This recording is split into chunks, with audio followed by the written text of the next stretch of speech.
ये कहानी 22,022 के भविष्य से शुरू होती है, जहां दुनिया बेहद आधुनिक हो चुकी है। हमारी नायिका ईमा एक मशहूर अदाकारा है, लेकिन एक दुर्घटना के बाद उसे एक अजीबोगरीब ब्लड डिजीज हो गई है। इस बीमारी का एंटीडोट बनाने के लिए एक खास व्यक्ति के ब्लड सैंपल की जरूरत है। ईमा की दोस्त लुआनो से बताती है कि उस खास व्यक्ति का ब्लड सीरम लाने के लिए ईमा को वर्तमान समय से 2000 साल पीछे जाना होगा, क्योंकि वो व्यक्ति 2022 का इंसान है। लुआन ईमा के पास आकर बताती है कि उसने अपनी टाइम मशीन पूरी तरह से तैयार कर ली है, जिससे ईमा अब अतीत में जा सकती है। लुआन ईमा को ये भी बताती है कि उसका असिस्टेंट रोबोट ऊन उसके साथ जाएगा और उससे ईमा को सारी जानकारी मिल जाएगी कि अतीत में जाकर किस व्यक्ति का ब्लड सैंपल लाना है। लुआन ईमा को चेतावनी देती है कि वो ऐसा कुछ भी ना करे जिससे भविष्य बदल जाए। ईमा को 1 साल का समय दिया जाता है और उसे अतीत से वापस भविष्य में आना होगा।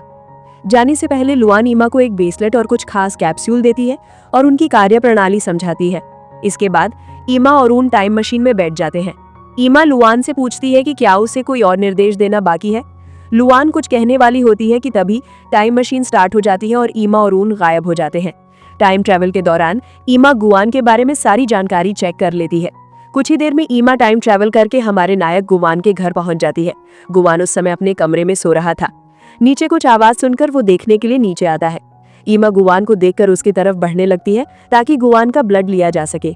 यहाँ गुआन बार बार पूछता रहता है, तुम कौन हो और यहाँ क्या कर रही हो?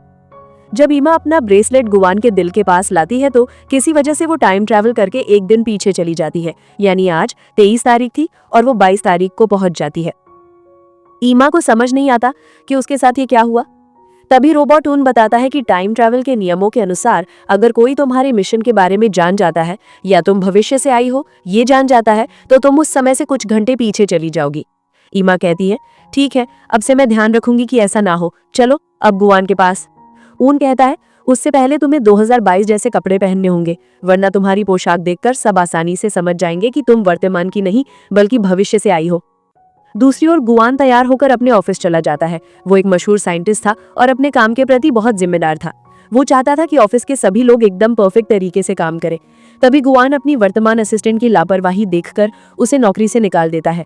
तभी एक एम्प्लॉय आकर गुआन से कहता है, बॉस, इस महीने आपने अपने 3 असिस्टेंट को निकाल दिया है। ऐसे चलेगा तो आपके लिए नया असिस्टेंट ढूंढना मुश्किल हो जाएगा। एम्प्लॉय के जाने के बाद गुआन का दोस्त यान आता है, जो इसी ऑफिस में काम करता था और उसका बिजनेस पार्टनर भी था। यान गुआन से कहता है, आज रात एक कॉन्फ्रेंस है, तुम्हें वहां जाना होगा। गुआन कहता है, लेकिन ऐसी कॉन्फ्रेंस में अवार्ड दिए जाते हैं, मैं आज वहां नहीं जा रहा, मेरी जगह तुम अवार्ड ले आना। रात में गुआन उसी होटल के कमरे में सोया हुआ था जहां कॉन्फ्रेंस हो रही थी।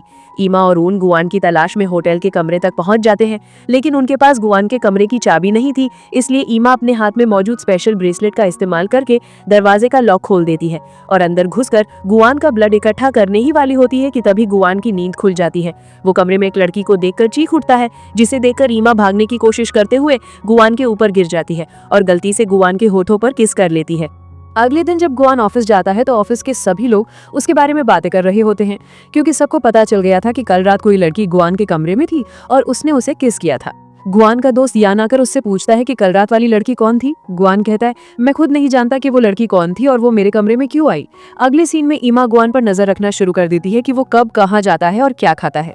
इस जासूसी से ईमा को पता चलता है कि गुआन ऑफिस के काम के लिए एक असिस्टेंट की तलाश कर रहा है।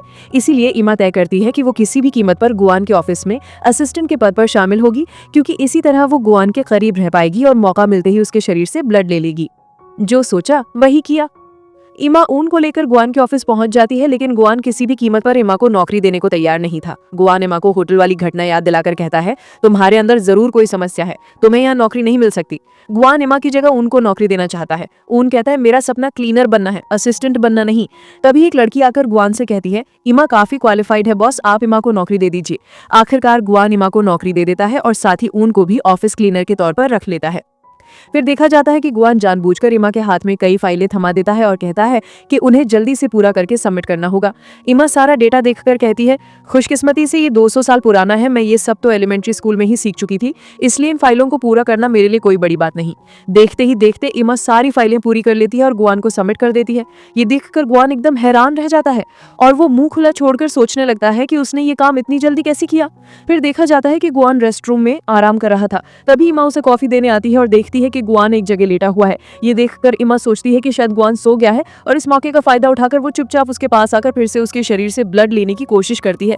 लेकिन हमारा गुआन इमा का हाथ पकड़ लेता और कहता है, तुम यहाँ क्या कर रही हो? उसी समय वहां यान आता है और उन दोनों को इतना करीब देखकर कुछ और ही समझ लेता है।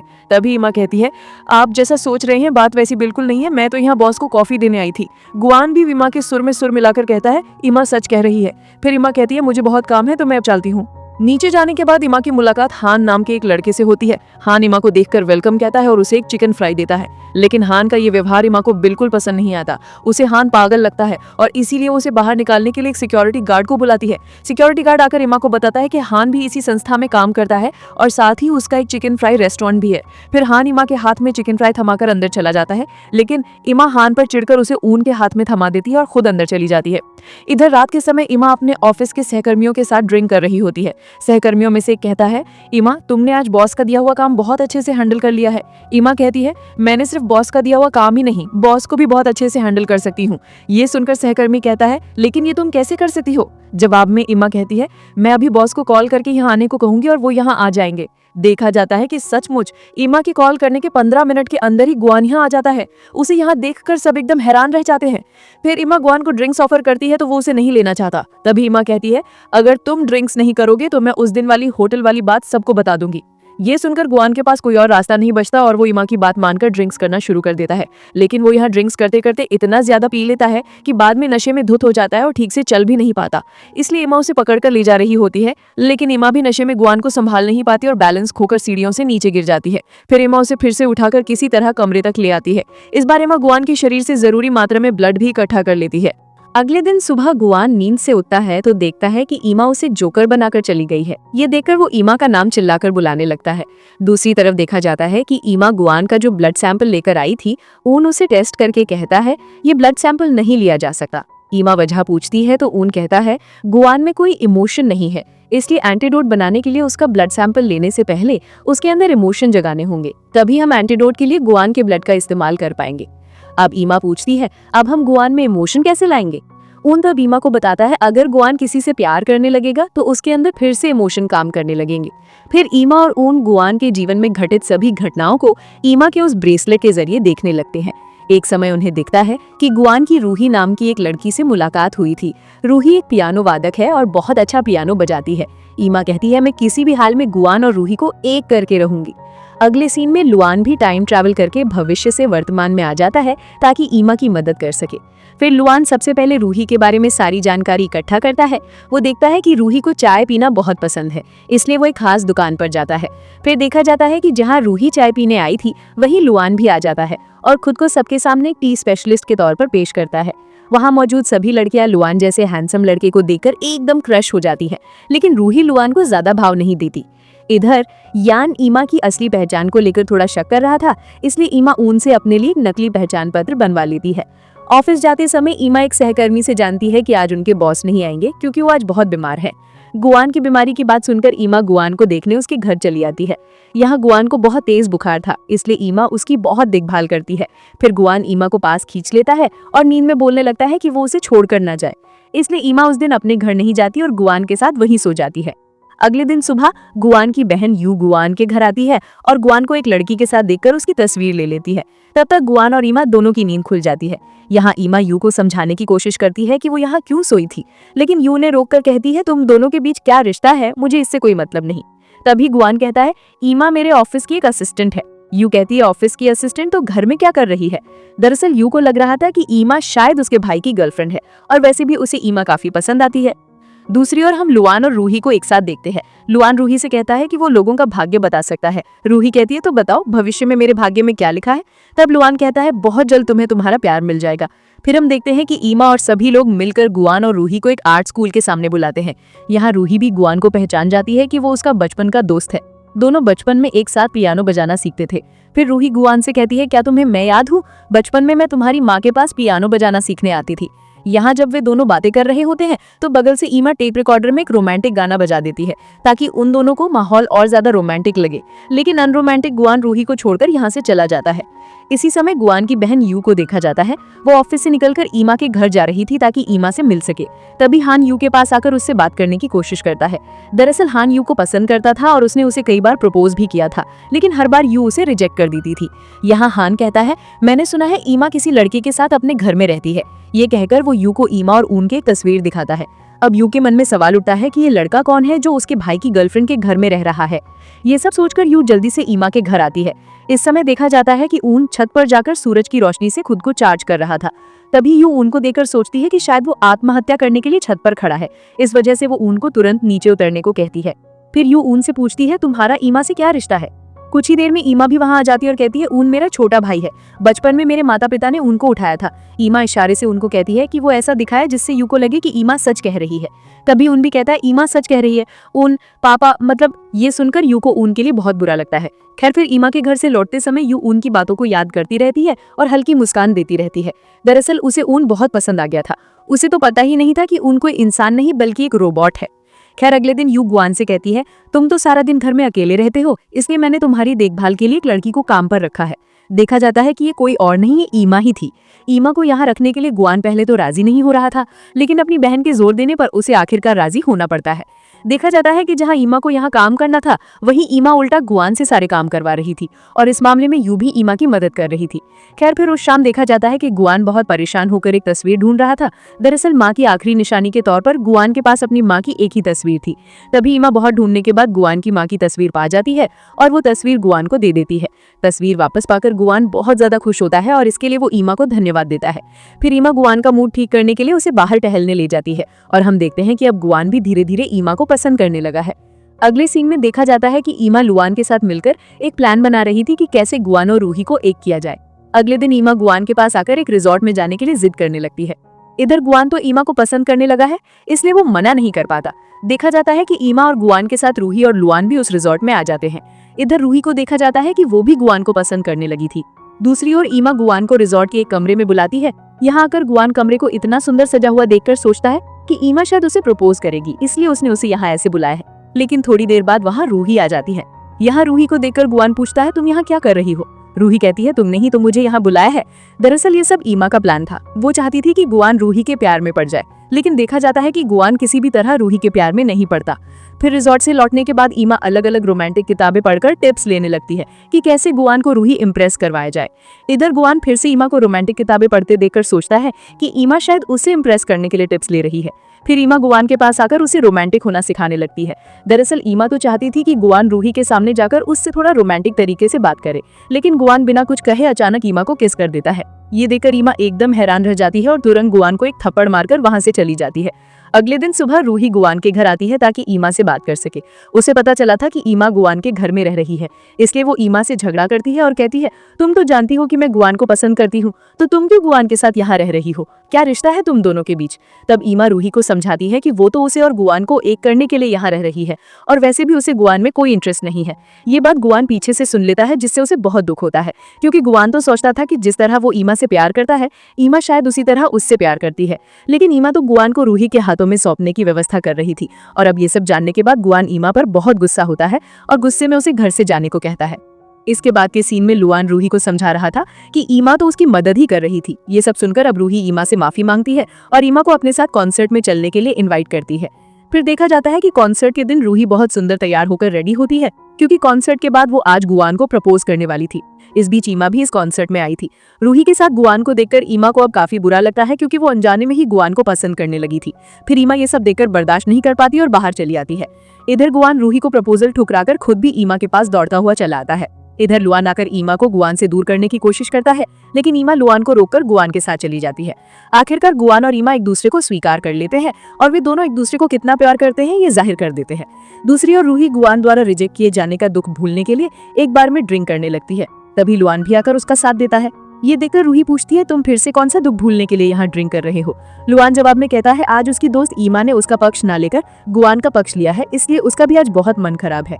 अब ये दोनों नशे में लुआन के होटल के कमरे में चले आते हैं। रूही अपने घर न जाकर यहीं सो जाती है। अगले दिन सुबह रूही नींद से उठती है तो देखती है कि लुआन उसके साथ यही सोया हुआ था। रूही इस बात पर लुआन पर बहुत गुस्सा होती है और उसे मारने लगती है और फिर वहां से चली जाती है। इधर लुआन ईमा से मिलने जाता है। वो ईमा से कहता है तुम भूलो मत कि तुम यहाँ क्यों आई थी और तुम्हारा असली मकसद क्या था।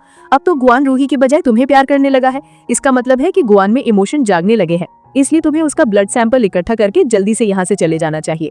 और अब लुआन की बात मानकर रात में जब गुआन सो जाता है तो ईमा उसके शरीर से ब्लड लेकर उसे टेस्ट करने के लिए लुआन को दे देती है। देखा जाता है कि इस बार गुआन का ब्लड सैंपल एंटीडोट बनाने के लिए एकदम परफेक्ट था। फिर लुआन ईमा से कहता है टाइम मशीन में कुछ तकनीकी खराबी हो गई है, हम अभी भविष्य में वापस नहीं जा सकते, हमें शायद 1 महीना और यही रहना होगा। इस बीच में टाइम मशीन को फिर से ठीक कर दूंगा। यहाँ लुआन ईमा को इस 1 महीने तक सावधानी से रहने को कहता है। अगली सीन में हम देखते हैं कि गुआन के ऑफिस की लैब से एक आदमी कुछ ब्लड सैंपल चुरा कर ले जाता है ताकि उनसे अवैध एक्सपेरिमेंट कर सके। और ये आदमी ये काम गुआन के एक बिजनेस पार्टनर जिसका नाम मिस्टर वैंग था उसके कहने पर कर रहा था। वैंग ने गुआन के दोस्त यान को बहकाकर अपनी टीम में शामिल कर लिया था। दूसरी ओर हम रूही को देखते हैं कि वो अब लुआन के प्यार में पड़ गई थी। जब वो लुआन से बात कर रही थी तभी एक लड़की रूही को कुछ फाइलें दे जाती है और इन फाइलों में ईमा के 2 नकली पहचान पत्र थे। ये देखकर रूही एकदम हैरान रह जाती है और तुरंत गुआन के पास चली जाती है ये सब दिखाने के लिए। फिर रूही जब गुआन को कागजात दिखाने ही वाली होती है कि तभी लुआन कागजात फाड़कर डस्टबिन में फेंक देता है। लेकिन लुआन ने ऐसा क्यों किया, रूही को तो कुछ समझ नहीं आता। उनके जाने के बाद गुआन फटे हुए कागजात उठाकर ऑफिस चला जाता है। ऑफिस में जाकर वो सारे कागजात एक साथ जोड़कर देखने लगता है। इधर जो अवैध एक्सपेरिमेंट मिस्टर वैंग कर रहा था उसका दोष ईमा पर मर देता है। मतलब वैंग और उसके साथी कह रहे थे कि इस एक्सपेरिमेंट के पीछे ईमा का हाथ है। और अब ऑफिस के सभी लोग वैंग की बातों पर विश्वास करते हैं और ईमा के बारे में तरह तरह की बातें करने लगते हैं। ये बात ईमा को भी पता चलती है, इसलिए वो ऑफिस आकर गुआन से कहती है कि इसमें उसका कोई हाथ नहीं है, वो बिल्कुल बेकसूर है। गुआन कहता है मैं तुम पर विश्वास करता हूँ, तुम ऐसा काम कभी नहीं कर सकती और बहुत जल्द असली अपराधी को सजा मिल जाएगी। फिर गुआन ईमा को वो नकली पहचान पत्र दिखाता है और कहता है तुम मुझे एक बात बताओ, तुम्हारी असली पहचान क्या है और तुमने ये नकली पहचान क्यों बनवाई है। ईमा कहती है इसके लिए मुझे बहुत दुख है, मैं तुम्हें अपनी असली पहचान नहीं बता सकती। ये कहकर ईमा वहां से चली जाती है। दूसरी ओर रूही लुआन को मिस कर रही थी, इसलिए उसे देखने के लिए वो उसके घर आती है। लेकिन यहाँ लुआन के कमरे में गुआन की तस्वीर और रूही की तस्वीरें लटकी हुई थी, साथ ही उनकी सारी डिटेल्स लिखी थी कि कौन कब कहाँ जाएगा, क्या करेगा आदि। ये सब देखकर रूही हैरान होकर लुआन से पूछती है ये सब क्या मतलब है। लुआन कहता है मैं एक एलियन हूँ, एक मिशन के लिए मैं और ईमा दूसरे ग्रह से पृथ्वी पर आए हैं। रूही लुआन की बात सुनकर डरने की बजाय खुश होकर कहती वाह, तो एक एलियन के साथ मेरी लव स्टोरी तो काफी दिलचस्प हो जाएगी। काश मेरी कितनी इच्छा थी कि मेरे जीवन में कुछ एक्साइटिंग हो, आखिरकार वो पूरा होने जा रहा है। अगले सीन में देखा जाता है कि लुआन ने टाइम मशीन ठीक कर ली है और वो फैसला करता है कि अब वो भविष्य में वापस जाएगा। इस बारे में वो ईमा और ऊन को भी बता देता है। आखिरी बार लुआन रूही से मिलने जाता है। इधर रूही तो आज बहुत ज्यादा खुश थी, उसने सोचा था कि वो आज लुआन को शादी के लिए प्रपोज करेगी, लेकिन लुआन बताता है कि कल वे यहाँ से वापस जा रहे हैं। ये बात सुनकर रूही की सारी खुशी एक पल में गायब हो जाती है। इधर लुआन भी धीरे धीरे उसे प्यार करने लगा था। वे दोनों जानते थे कि उनका एक होना कभी संभव नहीं है, इसलिए अपने दुख को दबाकर वे एक दूसरे को अलविदा कहते हैं। दूसरी ओर रात में ईमा सपना देखती है कि यान ऑफिस में एकमात्र बॉस बनने के लिए गुआन की हत्या कर चुका है। ये दृश्य देखकर तुरंत उसकी नींद खुल जाती है। आज उन्हें भविष्य में वापस जाना था, लेकिन ईमा को गुआन की बहुत चिंता हो रही थी। इधर लुआन टाइम मशीन चालू करता है और ईमा को उसमें बैठने को कहता है, लेकिन ईमा को गुआन की बहुत चिंता हो रही थी, इसलिए वो टाइम मशीन में न बैठकर गुआन के पास दौड़ती हुई चली जाती है। तब लुआन कहता है कि अगर वो ऐसा करती है तो भविष्य बदल सकता है। यहाँ लुआन ये भी कहता है कि सब कुछ तुम प्रकृति पर छोड़ दो, जो होना है वो वैसे भी होगा। लेकिन ईमा सिर्फ एक ही बात कहती है, वो कहती है कि वो गुआन को कुछ नहीं होने देगी। ये कहकर वो गुआन के पास आती है। फिर ईमा गुआन के पास जाकर देखती है कि यान और गुआन लड़ रहे हैं। यहाँ यान गुआन को चाकू से मारने ही वाला होता है कि तभी ईमा बीच में सामने आ जाती है, जिससे चोट उसे लगती है। इधर लुआन भी ईमा के पीछे पीछे यहाँ आया था। वो गुआन से ईमा को लेकर चला जाता है। दूसरी ओर देखा जाता है कि कुछ बदमाश गुंडे यू को परेशान कर रहे थे। ऊन आकर उसे गुंडों के हाथ से बचाता है, लेकिन तभी गुंडों में से एक ऊन के सिर पर जोर से वार करता है, जिससे ऊन के सिस्टम में कुछ समस्या आ जाती है और वो नीचे गिर जाता है। तब यू देखती है कि ऊन इंसानों जैसा दिखते हुए भी असल में एक रोबोट है। यू ऊन के एक रोबोट होने के बाद गुआन को बता देती है। ये सब सुनकर गुआन पहले तो विश्वास ही नहीं कर पाता, क्योंकि वर्तमान में किसी वैज्ञानिक के लिए इतने आधुनिक रोबोट बनाना बिल्कुल संभव नहीं है। भविष्य में शायद ऐसे रोबोट बनाना संभव हो। तभी अचानक गुआन कहता है, तो क्या ईमा और ऊन भविष्य से आए हैं? ठीक उसी समय हम देखते हैं कि अचानक समय बहुत तेजी से पीछे की तरफ जाने लगता है और समय ठीक 2 महीने पहले रुक जाता है, जिस समय ईमा भविष्य से अतीत में आई थी। आंखें खुलते ही वो देखती है कि वो पूरी तरह से स्वस्थ है, चाकू का वार जरा भी निशान नहीं है। फिर ईमा गुआन की तलाश में उसके ऑफिस चली जाती है। लेकिन हैरत की बात यह है कि यहाँ किसी को भी ईमा के बारे में कुछ याद नहीं था, लेकिन ईमा को सब कुछ याद था। फिर ईमा की मुलाकात ऊन से होती है। ईमा देखती है कि ऊन एक फूड डिलीवरी बॉय का काम कर रहा है। एक तो वो खुद ही समझ नहीं पा रहे थे कि वे फिर से 2 महीने पहले कैसे आ गए। फिर लुआन भी यहाँ था, मतलब वो अभी तक टाइम ट्रैवल करके अतीत में नहीं पहुंचा था। खैर अगले दिन ऊन इमा को एक फूड चिकन फ्राइज के रेस्टोरेंट में काम दिलाने के लिए ले जाता है। ऊन खुद भी यही काम करता था। ये दरअसल हान का रेस्टोरेंट था। फिर इमा फूड डिलीवरी देने जाते समय एक जगह पर गुआन और रूही को एक साथ देखती है। दरअसल रूही पर एक बड़ा बैनर गिरने वाला था। ये देखकर गुआन उसे हटाता है। उन दोनों को इस तरह एक साथ देखकर इमा को बहुत बुरा लगता है, लेकिन दुख की बात यह है कि उसके पास करने के लिए कुछ भी नहीं था। इस वजह से वो उदास होकर फिर से फूड डिलीवरी देने चली जाती है। रास्ते में एक जगह इमा का किसी की गाड़ी से एक छोटा सा एक्सीडेंट हो जाता है और ये एक्सीडेंट यान की गाड़ी से हुआ था। यहाँ इमा यान को देखकर कहने लगती है, तुम्हारी वजह से ये सब हुआ है। किसने कहा था तुम्हें चाकू लेके झगड़ा करने को? तुम्हारी वजह से आज मेरी ये हालत है। इमा यान को डांटकर एक लात मारती है और वहां से चली जाती है। इधर यान को तो समझ ही नहीं आ रहा था कि ये लड़की उसके साथ ऐसा व्यवहार क्यों कर रही है, क्योंकि उन्हें तो इमा की बहुत याद ही नहीं थी। लेकिन यान इमा को काफी दिलचस्प लगती है। दूसरी ओर रूही अपनी असिस्टेंट से कह रही थी कि मिस्टर गुआन बहुत हैंडसम है। आज पहली ही मुलाकात में वो गुआन पर क्रश हो गई है। इधर लुआन को देखा जाता है कि वो टाइम ट्रेवल करके ऊपर से आकर ठीक रूही की गाड़ी के सामने गिरता है। इस बीच रास्ते में अचानक ऊपर से कौन गिरा ये देखने के लिए रूही बाहर जाती है। लुआन उस तरफ कोई ध्यान न देकर इमा के पास चला जाता है। फिर इमा लुआन को सारी घटना बताती है तो लुआन कहता है, जरूर कोई हमारी असली पहचान जान गया था, इसलिए किसी तरह हम पिछले समय में फिर से आ गए हैं। इमा को अब फिर से गुआन का ब्लड सैंपल इकट्ठा करना होगा। यहाँ वो मन ही मन प्रतिज्ञा करती है कि वो इस बार यान के हाथों से गुआन को दूर रखेगी, ताकि यान भविष्य में फिर से पहले की तरह गुआन को कोई नुकसान न पहुंचा सके। साथ ही वो इस बार गुआन के प्यार में भी नहीं पड़ेगी। एक और दृश्य में हम ऊन को देखते हैं। वो गुआन के ऑफिस में फूड डिलीवरी करने आया था। तभी गुआन की बहन यू और गुआन ऑफिस जाने के लिए लिफ्ट में चढ़ते हैं, लेकिन लिफ्ट में कुछ समस्या आ जाती है और अचानक लिफ्ट जबरदस्त आवाज करके रुक जाती है। इससे यू तो बहुत डर जाती है और ऊन को गले लगा लेती है। यहाँ ऊन पहले यू को शांत करता है, फिर अपनी पावर का इस्तेमाल करके लिफ्ट ठीक कर देता है, जिसे देखकर यू तो उस पर एकदम इंप्रेस हो जाती है।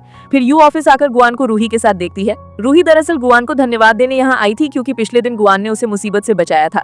खैर यहाँ यू रूही को देखकर सोचती है कि ये लड़की शायद उसके भाई की गर्लफ्रेंड है। जब रूही गुआन को लंच करने के लिए अपने साथ चलने को कहती है तो यू जबरदस्ती गुआन को उसके साथ भेज देती है। फिर वे एक दूसरे से परिचित होकर जानते हैं कि बचपन में वे एक ही स्कूल में पढ़ते थे, इसलिए रूही गुआन से कहती है, तो हम दोस्त हो सकते हैं।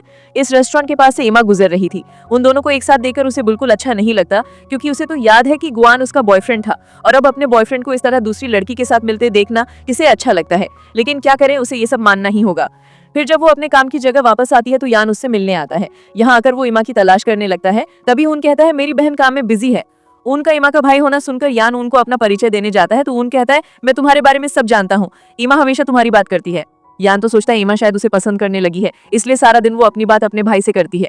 लेकिन यान को तो पता ही नहीं था कि वो इमा को कितना पसंद करती है। खैर फिर देखा जाता है कि यान इमा को अपने साथ घूमने जाने के लिए कहता है। इमा जब जानती है कि गुआन उनके साथ जाएगा तो इमा जाने के लिए राजी हो जाती है। इधर गुआन के साथ रूही भी आई थी। होटल जाने के बाद वे देखते हैं कि यहाँ हान और यू आए हैं। अब हम देखते हैं कि यान गुआन से कह रहा है, रूही के साथ तुम काफी अच्छे लगते हो। सिर्फ मैं ही नहीं, ये बात सब कह रहे हैं। गुआन कहता है, सब कहने का मतलब कौन ऐसा मानता है? जवाब में यान कहता है, इमा को भी लगता है कि तुम दोनों को डेट करना चाहिए। गुआन कहता है, रूही को मैं सिर्फ एक दोस्त मानता हूँ, उससे ज्यादा कुछ नहीं। और ये इमा वर्ड की मेरी इतनी चिंता क्यों करती है? यहाँ वो यान से पूछता है, क्या तुम इमा को पसंद करते हो? दूसरी ओर हम देखते हैं कि हान आज बहुत सुंदर तरीके से यू को प्रपोज करता है। यू ये सब देखकर खुश होती है, लेकिन वो हान को स्वीकार नहीं करती। फिर यू गुआन के पास आकर पूछती है कि क्या वो रूही के साथ रिलेशन में है। गुआन उसे बताता है कि वो रूही को सिर्फ दोस्त के तौर पर पसंद करता है। अब यू पूछती है, तो क्या तुम इमा को पसंद करते हो? इमा की बात सुनकर गुआन थोड़ा नर्वस हो जाता है। फिर कहता है, इमा दूसरी लड़कियों से थोड़ी अलग है, लेकिन मैं ये नहीं कह रहा हूँ कि मेरे उसके प्रति कोई फीलिंग्स हैं। दूसरी ओर देखा जाता है कि लुआन इमा के घर आकर उनसे पूछता है कि इमा कहाँ घूमने गई है। जब उसे पता चलता है कि उसके साथ गुआन भी है, तभी वो इमा का पता लेकर होटल चला आता है। दरअसल वो नहीं चाहता था कि इमा और गुआन फिर से एक हो जाए, इससे इमा को बहुत नुकसान हो सकता था। इसलिए लुआन होटल जाकर देखता है कि गुआन इमा के करीब खड़ा बात कर रहा है। तभी लुआन बिना कुछ कहे गुआन को मारने लगता है। इमा उसे लोकर यहाँ से चले जाने को कहती है, लेकिन गुआन को समझ नहीं आ रहा था कि लुआन उसे ऐसे क्यों मार रहा है। फिर इमा अपने दोस्त लुआन की तरफ से गुआन से माफी मांगती है। फिर देखा जाता है कि सब वहां से लौट आते हैं और सब अपने अपने काम में व्यस्त हो जाते हैं। गुआन को देखा जाता है कि वो और ऑफिस के सभी लोग इमा जिस रेस्टोरेंट में काम करती है वहां लंच करने आते हैं। इमा गुआन के पसंदीदा खाना उसे लंच के तौर पर देती है।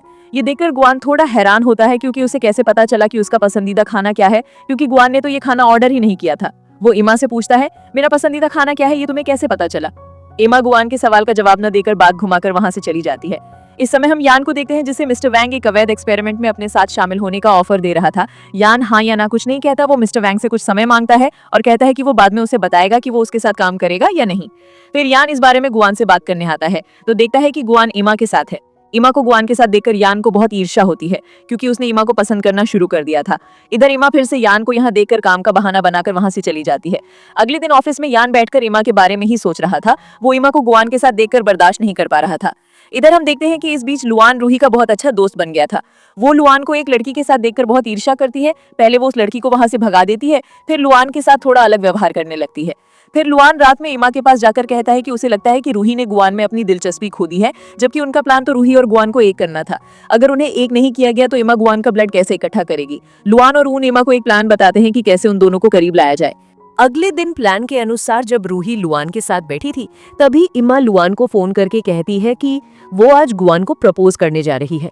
फोन लाउडस्पीकर पर होने के कारण रूही ये सुनकर तुरंत गुआन के ऑफिस चली आती है। आखिरकार वो गुआन को पसंद करती थी। फिर इमा गुआन के पास जाती ही है कि रूही आकर इमा को रोककर खुद गुआन को प्रपोज कर देती है, लेकिन गुआन सीधे उसे मना कर देता है। वो उससे कहता है, मैं तुम्हें सिर्फ एक दोस्त के रूप में चाहता हूँ। फिर गुआन इमा के पास जाकर कहता है, तुम आखिर चाहती क्या हो? तुम्हारा और रूही का यहाँ एक साथ आना बिल्कुल कोई इत्तेफाक नहीं था, ये मैं अच्छी तरह जानता हूँ। इसके अलावा मैंने देखा है कि तुम हमेशा रूही को मेरे आसपास रखने की कोशिश करते हो, लेकिन क्यों? इमा कहती है, मैं तुम दोनों को सिर्फ एक कपल के रूप में देखना चाहती हूँ। सिर्फ मैं ही नहीं, बाकी सब भी यही चाहते हैं। दूर से यान उन दोनों को एक साथ देखकर फिर से ईर्ष्या करता है और साथ ही उसे काफी दुख भी होता है। इसलिए अपने दुख को हल्का करने के लिए वो बार में आकर ड्रिंक्स करने लगता है। दूसरी ओर गुआन ने रूही को रिजेक्ट कर दिया था, इसलिए उसका मूड खराब था। लुआन इसलिए उसका मूड ठीक करने की कोशिश करता है। फिर रूही ड्रिंक्स करना चाहती है तो रूही पहले ही सारी ड्रिंक्स की बोतलें खत्म कर देती है, ताकि ज्यादा ड्रिंक्स करके रूही की तबीयत खराब ना हो। लुआन की रूही के प्रति इतनी परवाह देखकर रूही को भी बहुत अच्छा लगता है। फिर तब से वो धीरे धीरे लुआन से प्यार करने लगती है। इसके बाद के सीन में हम इमा को देखते हैं जो बारिश में भीग रही थी। यान उसे देखकर छाता लेकर आगे बढ़ने लगता है, लेकिन उससे पहले ही गुआन वहां आकर इमा के सिर पर छाता पकड़ता है। यान इस बार भी गुस्सा हो जाता है। वो गुआन से पूछता है, तुम हमेशा इमा के आसपास क्यों रहने की कोशिश करते हो? तुम तो अच्छी तरह जानते हो कि मैं उसे प्यार करता हूँ। गुआन यान से कहता है, इमा के पास कोई छाता नहीं था, वो बारिश में भीग रही थी, ये देखकर मैं उसकी मदद करने आया हूँ। और इस बार इमा को लेकर वे दोनों फिर से झगड़ा करने लगते हैं। खैर, रात के समय गुआन न चाहते हुए भी बार बार इमा के बारे में सोच रहा था। उसे समझ नहीं आ रहा था कि ऐसा क्यों हो रहा है, लेकिन हम तो अच्छी तरह समझ गए थे कि उसे इमा से प्यार हो गया था। खैर, अगले दिन गुआन इमा को ढूंढने रेस्टोरेंट जाता है तो उसे पता चलता है कि इमा कहीं डिलीवरी देने गई है। मैनेजर बताता है कि जिसने फूड ऑर्डर किया था वो आदमी थोड़ा अजीब था। गुआन पूछता है, अजीब का मतलब कैसा? मैनेजर बताता है कि उस आदमी ने कहा था कि डिलीवरी कोई डिलीवरी गर्ल ही दे। ये सुनकर गुआन तो अब मैनेजर को डांट कर कहता है, आपने इमा को ऐसी जगह क्यों भेजा? अगर उसे कोई खतरा होता? और अब गुआन उस जगह का पता लेकर तुरंत वहां जाने लगता है। और इमा जहां डिलीवरी देने आई थी वो एक सुनसान बिल्डिंग थी। इमा के यहाँ आने के बाद कुछ गुंडे उस पर हमला करते हैं। ठीक समय पर गुआन आकर इमा को गुंडों के हाथों से बचा लेता है, लेकिन इमा को बचाते हुए गुआन को अपने सिर पर चोट लग जाती है, इसलिए गुआन को हॉस्पिटल में भर्ती कराया जाता है। होश में आने के बाद उसे एहसास होता है कि वो इमा से कितना प्यार करता है। उसे एक पल के लिए लगा था कि वो इमा को खो रहा था। इधर बीमार गुआन की इमा बहुत ज्यादा देखभाल करती है। देखा जाता है कि वो बहुत जल्दी ठीक हो जाता है। इधर इमा और गुआन को देखने यान हॉस्पिटल आता है। वो डॉक्टर से जानता है कि इमा को एक सीरियस ब्लड डिजीज है, जिसका अभी तक कोई इलाज नहीं निकला है। ये सुनकर यान तो इमा के लिए चिंतित हो जाता है। दूसरी ओर गुआन को देखा जाता है कि हॉस्पिटल से छुट्टी मिलने के बाद वो रूही से मिलने आता है। वो रूही के साथ अपनी दोस्ती भी ठीक कर लेता है। फिर वो रूही से कुछ टिप्स मांगता है कि वो इमा को कैसे प्रपोज करेगा। और इस बार रूही की दी हुई टिप्स के अनुसार आखिरकार गुआन इमा को अपने दिल की बात बता देता है कि वो उसे कितना प्यार करता है। इमा भी गुआन को स्वीकार कर लेती है, क्योंकि वो तो पहले से ही उससे प्यार करती थी। खैर, फिर तब से इमा को गुआन अपने ऑफिस का असिस्टेंट बना लेता है। ऐसे ही एक दिन देखा जाता है कि इमा को अचानक नाक से ब्लीडिंग होने लगती है। धीरे धीरे उसकी तबीयत खराब हो रही थी। फिर गुआन लुआन से जानता है कि इमा को एक सीरियस ब्लड डिजीज है। गुआन कहता है, इमा ने मुझे कुछ भी क्यों नहीं बताया? लुआन कहता है, क्योंकि वो तुम्हें टेंशन में नहीं डालना चाहती थी, इसलिए उसने तुम्हें कुछ नहीं बताया। लुआन यहाँ ये भी बताता है कि बहुत जल्दी वे इमा के इलाज के लिए यहाँ से कहीं और चले जाएंगे। इसके बाद की सीन में देखा जाता है कि यान ने फैसला किया था कि वो किसी भी बुरे काम में शामिल नहीं होगा। वो हमेशा एक आदर्श और सच्चा दोस्त बनकर गुआन के साथ रहेगा। देखा जाता है कि गुआन और यान मिलकर मिस्टर वांग का असली चेहरा सबके सामने ले आते हैं। बाकी शेयर होल्डर्स सच जानने के बाद वांग की बुराई करने लगते हैं और उसे उसके पद से हटा दिया जाता है। खैर, यान को भी आखिरकार ये समझ में आ गया था कि इमा और गुआन एक दूसरे से बहुत प्यार करते हैं, इसलिए वो तय करता है कि वो उन दोनों के बीच तीसरा व्यक्ति बनकर नहीं आएगा। फिर यान इमा से मिलता है और उस और गुआन के रिश्ते के लिए बेस्ट ऑफ लक कहकर चला जाता है। इमा भी समझ जाती है कि पहले वो जितना यान को बुरा समझती थी, यान बिल्कुल भी उतना बुरा नहीं था। खैर, धीरे धीरे इमा की तबीयत खराब होती है। वो लुआन की बात मानकर उस रात गुआन के शरीर से जरूरी ब्लड इकट्ठा कर लेती है। अब उनके भविष्य में वापस जाने का समय हो गया था। इधर देखा जाता है कि यू के साथ उसकी एक अच्छी दोस्ताना संबंध बन गया था। वो भविष्य में वापस जाने से पहले यू से आखिरी बार मिलती है और बताती है कि उसकी बहन इमा के इलाज के लिए वो बहुत जल्दी देश छोड़कर कहीं और जा रहे हैं। यहाँ यू को भी उनके लिए दुख होता है। आखिरी बार वे दोनों एक साथ घूमने निकलते हैं और बहुत मजा करते हैं। दूसरी ओर लुआन भी रूही से मिलता है और कहता है कि वे कहीं और जा रहे हैं, कब लौटेंगे ये नहीं पता, या कभी लौटेंगे भी या नहीं ये भी नहीं पता। ये सुनकर रूही रोने लगती है और लुआन को गले लगा लेती है। खैर, इधर से यहाँ से जाने से पहले गुआन फिर से इमा से शादी कर लेता है, क्योंकि ये इमा की एक इच्छा थी। सैकड़ों दुख होने के बावजूद गुआन हमेशा इमा के सामने खुश रहने की कोशिश करता है। इमा को भी गुआन के लिए बुरा लगने लगता है, लेकिन उसे तो भविष्य में वापस जाना ही होगा। आखिरकार वो समय आ जाता है। इमा इलाज के नाम पर सबको अलविदा कहकर भविष्य में वापस चली जाती है। इस तरह काफी समय बीत जाता है। गुआन ने एक ऐसी दवा का आविष्कार किया था जिसकी मदद से गंभीर ब्लड डिजीज का कोई भी मरीज पूरी तरह ठीक हो सकता था। इधर गुआन अभी भी जैसे इमा को मिस करता है, वैसे ही रूही भी लुआन को मिस करती है और यू भी ऊन को मिस करती है। ऐसे ही एक दिन गुआन एक होटल के कमरे में था। कमरे में आकर वो इमा जैसी किसी को खड़ा देखता है और ड्रामा यहीं खत्म हो जाता है। और इस ड्रामा में हमें ये साफ तौर पर नहीं बताया गया है कि क्या इमा भविष्य से वापस आई या ये गुआन की कल्पना थी। दरअसल उनकी ड्रामा की एंडिंग ऐसी ही होती है और मैंने कहानी को ठीक उसी तरह पेश करने की कोशिश की है जिस तरह इसे कहानी में दिखाया गया है। तो खैर, यही कहानी खत्म होती है। तो आपको ये ड्रामा कैसा लगा ये मुझे कमेंट करके जरूर बताइएगा। तो मिलते हैं अगले वीडियो में। अच्छे रहिए, स्वस्थ रहिए।